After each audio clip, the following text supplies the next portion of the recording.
Hello everyone, स्वागत है आपका हमारे चैनल आंसर वर्ल्ड पर। आज की हमारी वीडियो जो है वो सॉल्यूशन होने वाला है मंडी सचिव का जो एग्ज़ाम हुआ था उसका। ठीक, वो संडे में हुआ है एग्ज़ाम और 3 से 5 वाली शिफ्ट में ये एग्ज़ाम हुआ था। तो आज इसका हम सब कुछ सॉल्यूशन यहाँ पर पूरा कंप्लीट पेपर देखेंगे।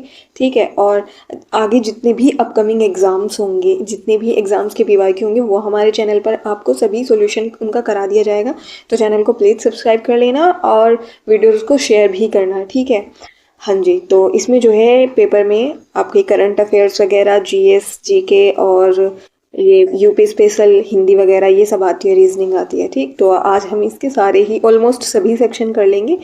तो आज का जो पहला क्वेश्चन होगा वो ये है कि उत्तर प्रदेश कृषि उत्पादन मंडी अधिनियम 1964 के संबंध में निम्नलिखित अनुभागों को उनकी संबंधित निधियों से सुमेलित कीजिए। तो ये जो है मैचिंग का क्वेश्चन था और क्वेश्चन अच्छा था। देखो, मैं यहाँ पर थोड़ा इस तरह कर रही हूँ, आप जो है इसका स्क्रीनशॉट भी ले सकते हैं। इंग्लिश वाले बच्चे यहाँ से देख सकते हैं। ठीक है, तो इसका जो आंसर हो जाएगा पहले वाले का, इसका आंसर होगा आपका बी। ठीक है, बी इसका आंसर होगा। जो 26 पीपीपी है यानी कि ए है उसका क्या हो जाएगा, 4 हो जाएगा। ठीक है, और बी का थर्ड हो जाएगा 90 का जो है 19 का जो है थर्ड हो जाएगा इसका, और आपका सी का सेकंड होगा और डी का फर्स्ट होगा। ठीक है, नेक्स्ट क्वेश्चन। अच्छा देखो, पेपर ना लेंदी था, इसमें कोई शक नहीं है। और आपको पता है जैसे कि ये यूपी ट्रिपल एससी ने कराया था कंडक्ट। ठीक, तो जितने भी वनडे एग्जाम हो या फिर कोई स्टेट एग्जाम हो तो वो क्या पैटर्न अपना रहे हैं, जैसे कि यूपीएससी लेता है ना, वैसे कि हमको जो है यूपीएससी का पैटर्न अपना रहे हैं। इसमें हम सिंगल ऑप्शन वाले क्वेश्चन नहीं देते, वन स्टेटमेंट वाले नहीं देते, इसमें मल्टीपल स्टेटमेंट आने लगे। ठीक है, तो ये थोड़ा लेंदी हो जाता है फिर पेपर। नेक्स्ट क्वेश्चन है आपका, बेसल थर्ड मानदंडों के संबंध में निम्नलिखित कथनों पर विचार कीजिए। तो इसमें मल्टीपल स्टेटमेंट दे रखे है और यहाँ पर देखो ये ऐसे ऑप्शन दिए हुए हैं, आपको ये सेलेक्ट करना था इसके लिए। ठीक है, तो पहला स्टेटमेंट क्या है, बेसल थर्ड ढांचे का उद्देश्य वित्तीय और आर्थिक तनाव से उत्पन्न होने वाले झटकों को झेलने की बैंकिंग क्षेत्र की अक्षमता में सुधार करना है। दूसरा स्टेटमेंट है, यह बैंकों के लिए न्यूनतम पूंजी पर्याप्तता अनुपात को मौजूदा 9% से बढ़ाकर 13% करने की सिफारिश करता है। थर्ड स्टेटमेंट, आरबीआई ने बेसल थर्ड पूंजी विनियमों को लागू किया है जिसमें सख्त तरलता आवश्यकताएं और उत्तोलन यानी कि लेवरेज अनुपात शामिल है। तो आपको इसका बताना है कि इनमें से कौन सा स्टेटमेंट ठीक था। अच्छा, आपको ये भी देख लेना होता है कि इसमें सही पूछा है या नहीं पूछा है, क्या पूछा है। तो ये कीवर्ड आपको ध्यान में रखने होते हैं। तो आपका इसका आंसर हो जाएगा, वो हो जाएगा आपका 1 और 3, सेकंड इसमें गलत होगा। ठीक है, तो इसका 1 और 3 इसका आंसर होगा। ठीक, नेक्स्ट क्वेश्चन आपका होगा, क्वेश्चन है, बीमा में प्रस्थापन के सिद्धांत के अंतर्गत निम्नलिखित में से कौन सा सही है। तो पहला स्टेटमेंट है, बीमा धारक मुआवजा प्राप्त करने के बाद क्षतिग्रस्त संपत्ति को बेच सकता है। दूसरा, बीमा धारक एक ही घटना के लिए कई स्रोतों से नुकसान की वसूली कर सकता है। बीमा धारक को मुआवजा देने के बाद बीमाकर्ता क्षतिग्रस्त संपत्ति के अधिकार प्राप्त कर लेता है और दावे के निपटान के बाद बीमाधारक क्षतिग्रस्त संपत्ति का स्वामित्व बरकरार रखता है, या फिर इनमें से कोई भी नहीं है। तो पूछा है कि कौन सा करेक्ट है, तो इसका करेक्ट आंसर जो हो जाएगा सी हो जाएगा। आपको ये याद रखना है। और देखो इंग्लिश वाले बच्चे आप यहाँ पर देख सकते हैं। ठीक है, नेक्स्ट क्वेश्चन होगा आपका, किस केंद्र प्रायोजित योजना का उद्देश्य किसानों की लाभप्रदता में सुधार करना, गुणवत्तापूर्ण भोजन की उपलब्धता सुनिश्चित करना और मिट्टी की उर्वरता और कृषि भूमि पारिस्थितिक तंत्र को बहाल करना है। तो वो किसका उद्देश्य है, राष्ट्रीय कृषि विकास योजना का। ठीक है, नेक्स्ट क्वेश्चन हो जाएगा आपका, भारत में प्रस्तुत खाद्य निर्यात संवर्धन परिषद PFEPC का स्थान किस संगठन ने लिया है। तो वो अपेडा ने लिया है। ठीक है, यानी कि कृषि और प्रसंस्कृत खाद्य उत्पाद निर्यात विकास प्राधिकरण। ठीक है, इसने लिया है। आपको ये देख लेना है। इंग्लिश वाले बच्चे भी यहाँ पर देख सकते हैं। वैसे ये सॉल्यूशन है, आपने जिन बच्चों ने ये एग्जाम दिया है तो उनको मेरे ख्याल से हिंदी इंग्लिश की कोई दिक्कत नहीं होनी चाहिए। अब नेक्स्ट क्वेश्चन है, परंपरागत कृषि विकास योजना यानी कि PKVYE के तहत पंजीकृत किसानों को निम्नलिखित में से किस प्रकार की सहायता प्रदान की जाती है। तो किस प्रकार की सहायता प्रदान की जाती है, इसका आंसर हो जाएगा आपका 6 का सी, संकर बीजों के लिए वित्तीय सहायता देना, यानी कि जो हाइब्रिड सीड होते हैं उनके लिए फाइनेंस सपोर्ट करना। नेक्स्ट क्वेश्चन, अच्छा देखो मैं इसको थोड़ा जूम कर रही हूँ क्योंकि ये थोड़ा ब्लर है तो आपको ये पढ़ने में दिक्कत ना आए, तो इसलिए मैंने जूम किया है। नेक्स्ट क्वेश्चन है, वित्तीय स्थिरता और विकास परिषद यानी कि FSDC के संबंध में निम्नलिखित में से कौन सा कथन सही है? तो इन्होंने सही पूछा है 7 का, और इसका आंसर आपका हो जाएगा सी। परिषद में एक सदस्य के रूप में मुख्य आर्थिक सलाहकार वित्त मंत्री शामिल है। ठीक है, हाँ जी। तो आपका नेक्स्ट क्वेश्चन होगा 8th, और इसमें नीति आयोग के बारे में क्वेश्चन पूछा था। अच्छा देखो क्वेश्चन आप देख रहे हैं कि पैटर्न किस तरीके से आया है। अगर इन्होंने देखो स्टेटमेंट दिए भी है ना, तो ऐसे पूरी लाइन वाला सा सेंटेंस बना के दिया है, वन वर्ड वाला ऑप्शन नहीं है ज़्यादातर, मतलब वो तो मुश्किल ही मिलेगा, देख लेना आप लोग। ठीक, तो निम्नलिखित में से कौन सा नीति आयोग के अटल इनोवेशन मिशन यानी कि AIAM का प्राथमिक उद्देश्य है? तो इसका क्या है उद्देश्य 8वें का? इसका हो जाएगा D, to foster innovation and entrepreneurship in school यानी कि विद्यालयों में नवाचार और उद्यमिता को बढ़ावा देना, ये इसका उद्देश्य है। और नेक्स्ट क्वेश्चन है आपका, इसको भी मुझे जूम करना पड़ेगा क्योंकि ये ब्लर है। हाँ जी, निम्नलिखित में से कौन सा केंद्रीय सांख्यिकी संगठन CSO का उत्तरदायित्व नहीं है? ठीक, तो इसमें देखो आपको देख लेना था, यहाँ पे सर्कल करना था कि नहीं है पूछा है। ठीक है, तो इसमें जो है आपका 9th का आंसर हो जाएगा B, रोजगार और बेरोजगारी पर डाटा का संग्रह करना, ये इसका आंसर है। ठीक है, नेक्स्ट क्वेश्चन है आपका, उत्तर प्रदेश कृषि उत्पादन मंडी संशोधन अध्यादेश 2020 के तहत मंडियों के उपयोग को प्रोत्साहित करने के लिए निम्नलिखित में से क्या लागू किया गया था? तो 10th का इसका आंसर होगा इलेक्ट्रॉनिक ट्रेडिंग प्लेटफॉर्म के लिए प्रावधान, ये लागू किया गया था। ठीक है, और चलते हैं नेक्स्ट क्वेश्चन पर जो कि है हमारा 11th क्वेश्चन, और ये क्वेश्चन जो है मैचिंग का है। अच्छा, इसमें आपको जो ये वाला मंडी सचिव का ये पेपर हुआ था कल, तो इसमें आपको जो है काफ़ी सारे मैचिंग के क्वेश्चन मिल जाएंगे, और ये जो मैचिंग के क्वेश्चन होते हैं लड्डू क्वेश्चन होते हैं। जब हम बात करें स्टेट एग्जाम के, अपने यूपी वाले की बात करने लगते हैं। ठीक है, अगर आपको यहाँ पे 1 पता है 2 पता है, बस हो गया। और देखो मंडी सचिव का है तो भाई आपको थोड़ा इकोनॉमी भी आनी चाहिए थी यहाँ पे, तो इकोनॉमी से अच्छे खासे क्वेश्चन आए थे। और देखो कॉल मनी, वाणिज्यिक पत्र यानी कि कमर्शियल पेपर क्या होता है, ट्रेजरी बिल क्या होता है, डिपॉजिट प्रमाण पत्र, ये सब चीज़ें क्या होती है, ये पूछना था। ये तो भाई इजी है क्वेश्चन, ये क्वेश्चन करने लायक था, क्वेश्चन छोड़ने लायक बिल्कुल भी नहीं था। तो इसका आंसर आपका हो जाएगा A, यानी कि A का होगा आपका इसका पहला, ये ठीक है, जमा प्रमाण पत्र। B का दूसरा यानी कि कॉल मनी, ओवरनाइट फंड्स लेन देन। वाणिज्यिक पत्र का यानी कि तीसरा, और ट्रेजरी बिल का यानी कि 4th। इस तरह ही इन्होंने सामने ही दे दिए थे। ठीक है, और नेक्स्ट क्वेश्चन क्या है, ये तो 2nd का क्वेश्चन था। नेक्स्ट क्वेश्चन है आपका, निम्नलिखित में से कौन सी भारत में डाकघर बचत खाते की विशेषता नहीं है? बचत खाते की। ठीक है, तो इसका 12 का जो आंसर है वो हो जाएगा B, खाता केवल चेक से खोला जा सकता है। ठीक है, ये इसकी विशेषता नहीं है, ये पूछा था। नेक्स्ट क्वेश्चन है, निम्नलिखित में से कौन सा बाजार मूल्य पर शुद्ध राष्ट्रीय उत्पाद यानी कि NNP नेशनल, ये है नेट नेशनल इनकम, है ना, का सबसे अच्छा वर्णन करता है? तो कौन करता है इसका? A, बाजार मूल्य पर सकल राष्ट्रीय उत्पाद घाटा मूल्यह्रास, ये है इसका, यानी कि प्रोडक्ट है, नेट नेशनल प्रोडक्ट। ठीक, हाँ जी, तो ये आपका जो है, हाँ ये क्वेश्चन था। और उत्तर प्रदेश कृषि उत्पादन मंडी द्वितीय संशोधन विधेयक 2020 की धारा 7A में संशोधन के अनुसार मंडी शुल्क का अधिकतम प्रतिशत कितना है जो मंडी उपयार्ड के मालिक लाइसेंसदारी उपयोगकर्ता शुल्क के रूप में एकत्र कर सकते हैं? तो इसका आंसर आपको हो जाएगा 50% यानी कि C। और नेक्स्ट क्वेश्चन है 15, तो इसमें पूछा गया है, उत्तर प्रदेश कृषि उत्पादन मंडी अधिनियम 1964 की धारा 7 के अनुसार किस स्थिति में राज्य सरकार किसी मौजूदा प्रमुख मंडी प्रांगण को समाप्त कर सकती है? तो 15 का आंसर होगा आपका D, आवासीय क्षेत्रों का विस्तार करने के लिए। अब चलते हैं नेक्स्ट क्वेश्चन पर 16, जो कि है ये तो ये भी क्वेश्चन अच्छा था। और देखो ऑप्शन भी कैसे पूछे, अलग से स्टेटमेंट बनाए हैं फिर ऑप्शन बनाए इन्होंने कि हाँ इनमें से आपको चूज करना है और क्या बताना है, इनमें जो है करेक्ट बताना है। ठीक है, तो पहला स्टेटमेंट है, RBI अधिनियम की धारा 22 के अनुसार RBI के पास भारत में बैंक नोट जारी करने का एकमात्र अधिकार है। ये स्टेटमेंट ठीक है इसका। 1949 में राष्ट्रीयकरण के बाद RBI का स्वामित्व पूर्ण रूप से भारत सरकार के पास है, ये भी ठीक है इसका। और जो अपना ये है SP जो है ये SPMICAL के स्वामित्व वाली 7 टकसालों के सिक्के ढाले जाते हैं। तो 7 नहीं है हमारे यहाँ टकसालें, ये आपको याद रखना है। 3 है, कौन कौन सी है, मुंबई और कोलकाता और हैदराबाद वाली। ठीक, तो ये आपका गलत हो जाएगा, 7 तो नहीं है क्योंकि, तो ये है फर्स्ट एंड सेकंड, इसका आंसर होगा A। ठीक, तो नेक्स्ट क्वेश्चन है आपका अच्छा यार, इसमें ना 3 तो आपकी मैंने बताई थी और एक और है जो कि अपने यूपी में ही पड़ती है, नोएडा में, तो आपको वो भी याद रखनी है। ये वाला कीजिए, यहाँ पर जो अपनी टकसाला है, जो कंपनी कह सकते हैं उनको या ऑर्गेनाइजेशन बोल सकते हैं, ठीक।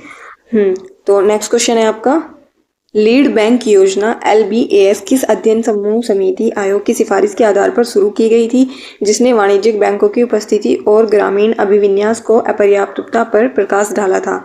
तो कौन सी कमेटी थी वो था गडगिल स्टडी ग्रुप, ठीक है, गडगिल अध्ययन समूह। इसका आंसर हो जाएगा 17 का। और 18 का जो है क्या पूछा है, केंद्रीय सार्वजनिक क्षेत्र के उपक्रमों में इक्विटी के विनिवेश सहित इक्विटी में केंद्र सरकार के निवेश के प्रबंधन के लिए कौन सा विभाग उत्तरदायी है। तो मैं इसको थोड़ा ऐसे कर देती हूँ कि जिससे कि इंग्लिश वाले बच्चों को भी दिक्कत ना हो। होप कि दिख रहा होगा सही से। हाँ, तो 18 का आपका इसका आंसर हो जाएगा सी, निवेश और लोक परिसंपत्ति प्रबंधन विभाग, ठीक है। 19 में पूछा गया है कि किस देश द्वारा अपने व्यापार संतुलन में घाटे की स्थिति में निम्नलिखित अवश्य होनी चाहिए। तो कौन सा है इसका आंसर 19 का, उसको हो जाएगा सी, निर्यात की तुलना में वस्तुओं और सेवाओं का अधिक आयात हो, ठीक है। नेक्स्ट क्वेश्चन है आपका 20 भी देखो मैचिंग का क्वेश्चन है, अच्छा क्वेश्चन है और क्वेश्चन ये भी करने लायक था, ठीक है। देखो अगर इसमें ना एग्जाम्स में क्या होता है कि 2-3 क्वेश्चन जो है आपस में ही उनके ऑप्शन रिपीट हो जाते हैं, तो इसलिए जो है आपको थोड़ा सा ध्यान देना होता है जब आप एग्जाम हॉल में बैठे होते हो। अगर आपको इसमें कमर्शियल पेपर के बारे में पता होता वैसे भी आपको इसका आंसर 50-50 तक तो आप लगभग पहुंच ही जाते, ठीक है। तो इसका 20 का आंसर क्या हो जाएगा आपका सी हो जाएगा, ठीक है। यानी कि ए का जो है 4 होगा, स्ववित्त पोषण प्रतिधारित आय जो है स्ववित्त पोषण होती है। बी का जो है कमर्शियल पेपर का, इसका आपका डी का आपका सेकंड हो जाएगा, मुद्रा बाजार से रिलेटेड, और सी का आपका थर्ड हो जाएगा, परिसंपत्तियों पर कोई अधिकार चार्ज नहीं, भारतीय डिपॉजिटरी रसीदें, इसका आपका पहला हो जाएगा, अंतर्राष्ट्रीय पूंजी बाजार, ठीक है। हाँ जी, तो नेक्स्ट क्वेश्चन आपका है, अब आपकी ही जो है हिंदी शुरू हो गई, इकोनॉमी वाला पोर्शन आपका खत्म हो चुका। तो इसमें जो है पहला क्वेश्चन है 21 और इसमें पूछा है इन्होंने आत्मज्ञान शब्द में समास कौन सा है। तो इसमें कौन सा समास है, संबंध तत्पुरुष समास था। और शुद्ध शब्द क्या है इन्होंने ये पूछा है, तो इसका आंसर हो जाएगा सी, अधिशासी जो है शासी, ये इसका शुद्ध शब्द था। 23वां महिषी शब्द का प्रयोग पर्यायवाची शब्द है, तो पर्यायवाची था महिषी का और इसका हो जाएगा कासरी सेरंद्री, ठीक है। यानी कि यही इसका आंसर सी, ठीक, डी ठीक है। और 24वां है, इसका आंसर क्या है, प्राप्त करने की हार्दिक इच्छा, उसको क्या बोलते हैं, तो उसको क्या बोलते हैं, 24वें का आंसर ए। नेक्स्ट क्वेश्चन, प्रभुत व सलागा शब्दों का सही अर्थ है। तो 25 का आपका आंसर होगा बी, विपुला और प्रशंसा, विपुल और प्रशंसा। रुजु शब्द का विलोम पूछा है तो इसका वृक्क होता है, ये ठीक है इसका। नेक्स्ट क्वेश्चन है 27 और इसमें पूछा है कि तदित प्रत्यय का उदाहरण नहीं है, तो इसमें से कोई भी नहीं है, तो इसका आंसर ई हो जाएगा। नेक्स्ट क्वेश्चन है 28, धुरंधर शब्द का संधि विच्छेद पूछा है इन्होंने, ठीक है। तो 28 का जो आंसर होगा वो होगा इसका बी, ठीक।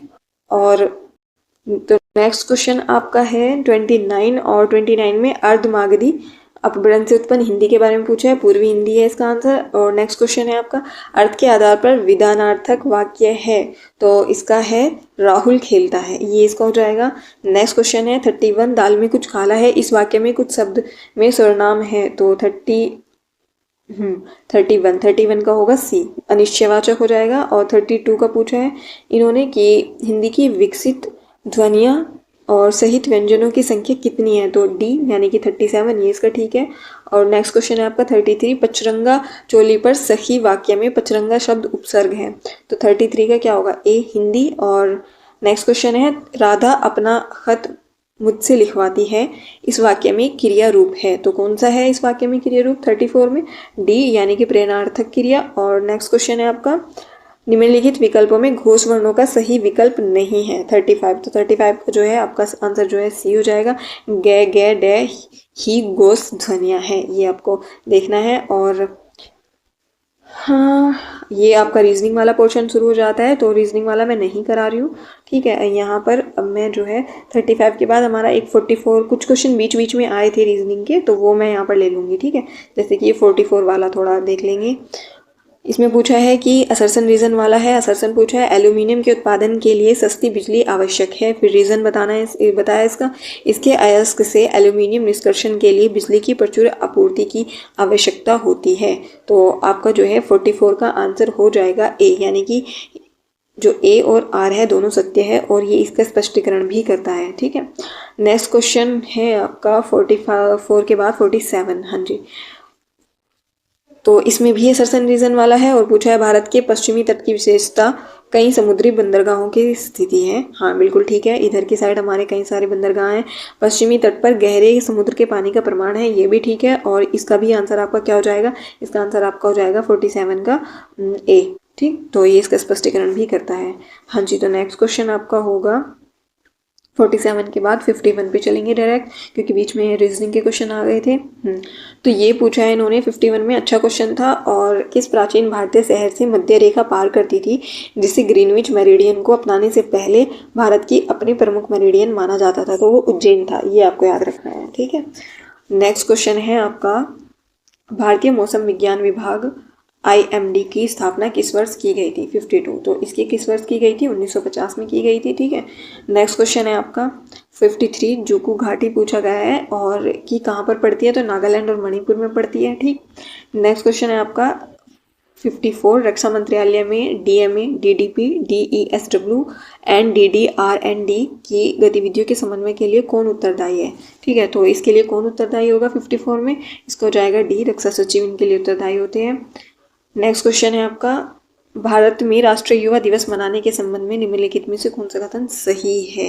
तो इसका सही बता रहे हैं 55 का, और इसका आंसर आपका हो जाएगा ए, स्वामी विवेकानंद की जयंती के उपलक्ष्य में 12 जनवरी को राष्ट्रीय युवा दिवस मनाया जाता है। बाकी तो जो है ये तो इजी क्वेश्चन था। ठीक है, लड्डू क्वेश्चन था, तो ये सो आपको करके ही बढ़िया मतलब कर ही दिया होगा सबने यार। नेक्स्ट क्वेश्चन है आपका 56 इसरो द्वारा प्रक्षेपित पहला स्वदेशी प्रायोगिक संचार उपग्रह कौन सा था? तो वो कौन सा था? आपका एप्पल था। ठीक है, और नेक्स्ट क्वेश्चन आपका हो जाएगा 57 भारतीय रेलवे द्वारा शुरू की गई अमृत भारत स्टेशन योजना का प्राथमिक लक्ष्य क्या है? तो 57 का है आपका आंसर बी, भारतीय रेलवे नेटवर्क में स्टेशनों का उन्नयन और आधुनिकीकरण करना। ठीक है, नेक्स्ट क्वेश्चन है प्राचीन ग्रंथ भारतीय ग्रंथ है अर्थशास्त्र के लेखक कौन है? 58 का है ए, विष्णुगुप्त है, और इजी क्वेश्चन था काफ़ी। आपका इधर कोई क्वेश्चन है, ये भी इजी क्वेश्चन है, मॉडर्न मेडिवल हिस्ट्री से पढ़ जाता है। विजयनगर साम्राज्य का संस्थापक कौन था और इसकी स्थापना कब हुई थी? तो हरिहर और बुक्का थे, 1336 ईस्वी में हुई थी, दोनों भाई भाई थे। नेक्स्ट क्वेश्चन है आपका भारतीय संविधान का निम्नलिखित में से कौन सा अनुच्छेद विशेष रूप से शैक्षणिक और संस्थानों की स्थापना सहित अल्पसंख्यकों के अधिकारों की सुरक्षा से संबंधित है? तो वो कौन सा है? तो इसमें बिल्कुल ठीक है, ये उपयुक्त में से कोई नहीं, क्योंकि वो जो आर्टिकल है वो हमारा आर्टिकल 30 के अंदर आते हैं। ठीक, ये आपको याद रखना है। नेक्स्ट क्वेश्चन है आपका नवंबर से दिसंबर 2022 तक विस्फोट के दौरान मौना लोआ की ज्वालामुखी गतिविधि को पकड़ने के लिए किस उपग्रह का उपयोग किया गया था? तो किसका किया गया था उपयोग? ये आपका 61 क्वेश्चन है और इसका आपका आंसर हो जाएगा ए, यानी कि EOS 2। ठीक है, ये इसका था 61 का। हाँ जी, यही है इसका आंसर। नेक्स्ट क्वेश्चन है आपका मैचिंग का क्वेश्चन है और ये काफी इजी क्वेश्चन है। कराऊं या ना कराऊं? चलिए, या तो आप खुद कर ही लिया होगा। तो नेक्स्ट क्वेश्चन होगा आपका, क्योंकि ये इजी क्वेश्चन है, ये आपके सभी के हो गया होगा, ये मैं नहीं करा रही हूँ। हाँ, किस भारतीय एथलीट को पैरा एथलेटिक्स में उपलब्धियों के लिए 2024 में मेजर ध्यानचंद खेल रत्न पुरस्कार से सम्मानित किया गया है? तो प्रवीण कुमार को किया गया है। ठीक है, नेक्स्ट क्वेश्चन है कांस फिल्म महोत्सव में सर्वश्रेष्ठ अभिनेत्री का पुरस्कार जीतने वाली पहली भारतीय अभिनेत्री कौन थी? तो 64 का आंसर हो जाएगा डी, इसमें समीता पाटिल थी। और नेक्स्ट क्वेश्चन है आपका 65 वाला, किस भारतीय वैज्ञानिक को रेडियो तरंगों पर उनके अग्रणी कार्यों और पौधों की वृद्धि मापने के उपकरण यानी कि क्रेस्कोग्राफ के आविष्कार के लिए जाना जाता है? तो 65 का आपका इसका आंसर होगा जगदीश चंद्र बोस। हमको पता है ये क्वेश्चन कैसे सोल्व करते हैं, इसमें बिकॉज लगाकर देखना होता है हमको, क्योंकि लगाकर देखना होता है असर्शन के बाद रीजन से पहले। ठीक, तो पढ़ते हैं पहले। डिजिटल वॉलेट सुरक्षित ऑनलाइन लेन देन सक्षम करते हैं। कारण दे रखा है डिजिटल वॉलेट लेन देनों को सुरक्षित करने के लिए पूरी तरह से एनक्रिप्शन पर निर्भर करते हैं। अच्छा, इसका जो आंसर है वो होगा इसका क्या? बी, क्योंकि जो इसका असर्शन है वो तो ठीक है, लेकिन जो इसका रीजन है वो आपका गलत है। क्यों? क्योंकि जो डिजिटल वॉलेट होता है ना, इसको ना बहुत सारी चीज़ों की ज़रूरत पड़ती है डाटा सिक्योर करने के लिए, जैसे कि टोकनाइजेशन वगैरह, और प्रोटोकॉल इसको चाहिए होता है। प्रोटोकॉल के अंदर क्या क्या आ जाते हैं? पिन आ जाता है, पासवर्ड आ जाते हैं, इस तरह की चीज़ें, और बायोमेट्रिक आ जाती है, ये चीज़ें आ जाती है। बाकी आपका असर्शन ठीक है, डिजिटल वॉलेट सुरक्षित ऑनलाइन लेन देन सक्षम करते हैं, तो इसका आंसर बी हो जाएगा। ठीक, और नेक्स्ट क्वेश्चन है आपका, वितरित कंप्यूटिंग वातावरण में बड़े डेटा सेट को संग्रहित और संसाधित करने के लिए कौन सा ओपन सोर्स फ्रेमवर्क व्यापक रूप से उपयोग किया जाता है? तो कौन सा किया जाता है? अपाचे हडूप किया जाता है। ठीक है, नेक्स्ट क्वेश्चन है प्रत्येक, अच्छा ये मैचिंग वाला क्वेश्चन है। यूपी के जितने भी एग्जाम होते हैं इनके लिए मैचिंग के क्वेश्चन काफ़ी इजी होते हैं करने के लिए। ठीक है, अगर आपको पता है एक दो ऑप्शन ही तो इजिली आप उसको हैंडल कर सकते हैं। इसमें दिए है digital wallet, blockchain, payment gateway और स्मार्ट कॉन्ट्रैक्ट। ब्लॉकचेन के बारे में हम हमेशा पढ़ते हैं करंट अफेयर्स में, पेमेंट गेटवे के बारे में भी हम पढ़ते ही है इकोनॉमी में, और जो फ्रीलांसिंग के बारे में थोड़ा बहुत जानते हैं उनको पता होगा पेमेंट गेटवे का। तो ठीक, तो इसका आंसर आपका क्या हो जाएगा? 68 का इसका आंसर हो जाएगा बी। देखो, ब्लॉकचेन का पहला होगा सुरक्षित डिसेंट्रलाइज्ड रिकॉर्ड रखने की सुविधा प्रदान करना। ठीक है, इसका आपको पता चल गया, बी का पहला, और डी का दूसरा ही होगा क्योंकि इसमें दो डी की देखो कितनी ज़्यादा प्रोबेबिलिटी है आने की, थर्ड की, तो डी सेकंड के साथ जाएगा। यानी कि स्मार्ट कॉन्ट्रैक्ट का होता है शर्तें पूरी होने पर अनुबंध निष्पादन को स्वचालित करना। ठीक है, बाकी आप देख लेना, इसका आंसर बी होगा। ठीक, नेक्स्ट क्वेश्चन आपका हो जाएगा 69 है, जो कि है ये भी असर्शन और रीजन वाला। इसमें पूछा है असर्शन, एक वीपीएन सभी बाहरी पर्यवेक्षकों से उपयोगकर्ता डाटा को पूरी तरह से अज्ञात कर देता है।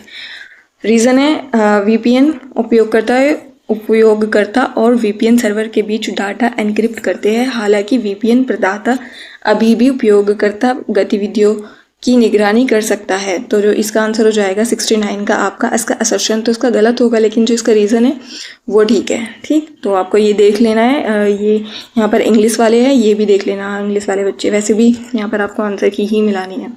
नेक्स्ट क्वेश्चन है सुदृढ़ीकरण सीखने में एजेंट परीक्षण और त्रुटि के माध्यम से इष्टतम व्यवहार सीखते हैं। सुदृढ़ीकरण सीखने के एल्गोरिदम पूरी तरह से एक प्रशिक्षित द्वारा प्रदान किए गए पर्यवेक्षित लेबल पर निर्भर करता है, ये इसका रीज़न दे रखा है। तो इसका असर्शन गलत है, क्योंकि जो ये त्रुटि के माध्यम से नहीं सीखते हैं, एरर वगैरह, इनको जो है फीडबैक की ज़रूरत होती है। ठीक है, बाकी ये आपका ठीक है रीज़न इसका। और अभी इसका नेक्स्ट क्वेश्चन होगा, ये भी हमारा कंप्यूटर का ही क्वेश्चन है, कंप्यूटर वाला ही पोर्शन चल रहा है।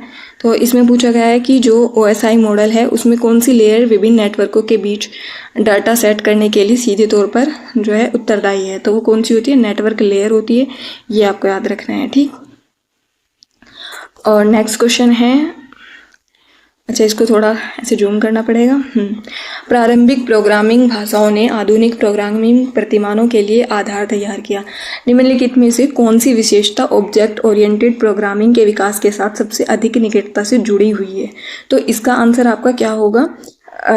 डी हो जाएगा। ठीक है, लूप और कंडीशनल की तरह संरचित प्रोग्रामिंग कंस्ट्रक्ट। ठीक, हाँ जी, तो देखो वैसे इसमें जो एक बात है कि कंप्यूटर का जो क्वेश्चंस थे वो इजी नहीं आए थे, हालांकि मुझे यूपी वाले जो क्वेश्चंस है वो थोड़ा इजी लगे हैं, लेकिन कंप्यूटर का तो बढ़िया क्वेश्चन आए हुए थे।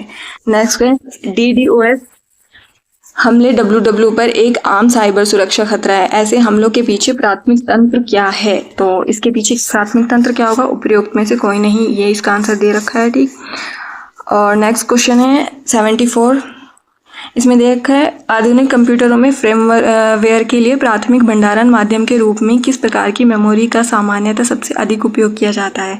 तो किस प्रकार की उपयोगी मेमोरी का किया जाता है? फ्लैश मेमोरी का उपयोग किया जाता है। ठीक, नेक्स्ट क्वेश्चन हो जाएगा 75, ये भी आपका मैचिंग का क्वेश्चन है और अच्छा क्वेश्चन है। ठीक है, इसमें आपको एक दो पता रहेगा तो आपको हो जाएगा। देखो आपको कैसे पता निकालना है, ए की मोस्ट प्रोबेबिलिटी है कि ए का 2 ही होगा। ठीक, और इसमें अगर आपको ये ए मान लेना है, बी का पहला मान लेना है, तो आपको सी और डी का देखना होगा कि यहाँ से क्या करना है। ठीक, ऐसे कोई बात नहीं, हम देख लेते हैं। 75 का जो है आपका बी होगा। देखो ए का दूसरा मेल मर्ज, यानी कि डाटाबेस से डाटा को दस्तावेज में स्वचालित रूप से मर्ज करना। पिवटल टेबल क्या होता है कि डाटा विश्लेषण के लिए गतिशील सारांश उपकरण। ठीक, और ट्रैक चेंजेस, सी का 4 दस्तावेज संशोधनों को ट्रैक करने की सुविधा। ठीक, और ये व्लॉकअप इसके लिए हो जाएगा आपका किसी तालिका में ऊर्ध्वाधर खोजने का कार्य। ठीक, नेक्स्ट क्वेश्चन हो जाएगा आपका 76। हाँ जी, तो कौन से कथन जीगे ट्रस्ट सुरक्षा मॉडल के मूल सिद्धांत पर सबसे अच्छा वर्णन करता है? तो कौन सा करता है वो? जीरो ट्रस्ट सिक्योरिटी मॉडल पर। तो 76 का आपका इसका आंसर है बी। ठीक, उपयोगकर्ता के स्थान की परवाह किए बिना प्रत्येक एक्सेस अनुरोध को लगातार वेरीफाई करना। ठीक है, हाँ जी, तो आपका इसका नेक्स्ट क्वेश्चन होगा साइबर सुरक्षा को बढ़ाने के लिए मशीन लर्निंग का लाभ कैसे उठाया जा सकता है? तो कैसे उठाया जा सकता है? इसका आंसर हो जाएगा असामान्य पैटर्न और विसंगतियों की पहचान करके जो साइबर खतरों का संकेत दे सकते हैं। बी इसका आंसर हो जाएगा। ठीक है, नेक्स्ट क्वेश्चन होगा, ये भी आपका मैचिंग का क्वेश्चन है। 2-3 क्वेश्चन तो मैचिंग के आ ही चुके हैं। ठीक, तो इसमें लिंक्डइन दे रखा है, ट्विटर और ई संजीवनी, माईगव। अच्छा देखो, एक बात है वैसे, जो भी आपकी अभी करंट में चीज़ें चलती रहती हैं, हम जिससे डेली लाइफ से अपडेटेड रहते हैं, जुड़े रहते हैं, वो ही इन्होंने यहाँ पर कंप्यूटर में भी पूछी है। ठीक है, तो 78 का इसका आंसर आपका हो जाएगा बी। ए का पहला सार्वजनिक अपडेट और चर्चाओं के लिए माइक्रो ब्लॉगिंग है लिंक्डइन, और बी का है दूसरा यानी कि ट्विटर। सॉरी, बी का दूसरा है, ए का पहला है व्यावसायिक और नेटवर्किंग और करियर विकास से रिलेटेड रहता है ना। लिंक्डइन पर काफ़ी जॉब वगैरह की चीज़ें आती रहती हैं, नोटिफिकेशंस आते रहते हैं, ये आप सभी ने देखा होगा। तो नेक्स्ट क्वेश्चन हो जाएगा आपका इसका 79। कौन सा सॉफ्टवेयर विकास से अच्छा इंग्लिश में ही पढ़ लेते हैं यार। Which of the following best describe the role of a compiler in software development. ठीक है, तो ये कंपाइलर लिखा है यहाँ पर, और 79 का इसका आपका आंसर होगा ए।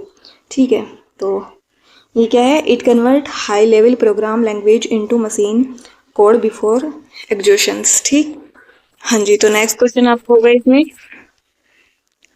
कि आईओ सिस्टम में डिवाइस ड्राइवर का प्राथमिक कार्य क्या है? तो इसमें इसका प्राथमिक कार्य क्या है? इसका आंसर हो जाएगा आपका बी, ऑपरेटिंग सिस्टम और हार्डवेयर उपकरणों के बीच मध्यस्थ के रूप में कार्य करना। ठीक है, नेक्स्ट क्वेश्चन आपका होगा 81, और 81 में है, अब यहाँ से आपकी जितनी भी है यूपी के क्वेश्चन यहाँ से स्टार्ट हो जाएंगे, वो सभी देखेंगे।